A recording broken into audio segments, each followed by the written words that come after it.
Борбор шаарыбыздагы ооруканаларда жапа чеккен оорулуулардын акыбалы жакшы. Башка түшкөн кыйын күндө бардык медицина кызматкерлери керектүү кызматтарын көрсөтүп, өкмөт тарабынан дагы тапшырма берилип, учурда ар бир жабырлануучуга кам көрүлүүдө.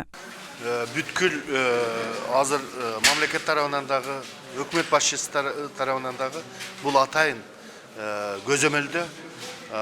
Билесиздер, мында эч кимдин Кудайым бетине кылбасын. Ушунчалык бир стресс, шок, психологдор дагы атайын коомдук ишмерлер дагы катышып, бүткүл чабабызды ошолордун тезирээк сакайып кетишине. Азыркы учурда шаардык балдар ооруканасында дарыланып жаткан жабырлануучулардын акыбалы канааттандырат. Алардын көпчүлүгүнүн баш мээси чайкалып, айрымдарынын денеси күйсө, кээ бирлеринин буту колу сынган.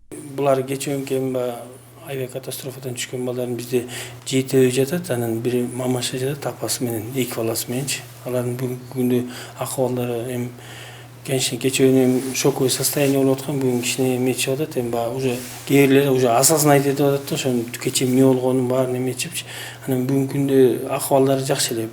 Болгону гана бирөө жана 13 жаштагы, анан 15 жаштагы бала бирөөнүн позвоночник ичине эметип калганда ортуп жушуп болуп.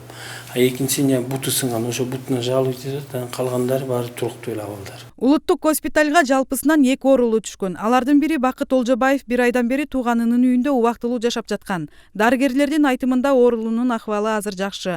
Керектүү муктаждыктар менен камсыз болгон. Медициналык текшерүүдөн өтүп жатканына байланыштуу жабырлануучу менен көрүшө алган жокпуз.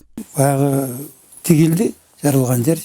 Тигилгенден кийин сураштырсак, якобы ушул кулагым начар угуп атат деген сөзбен болуп, может это нейросенсорный невропатологдор көрүп бардыгын чечип атышат.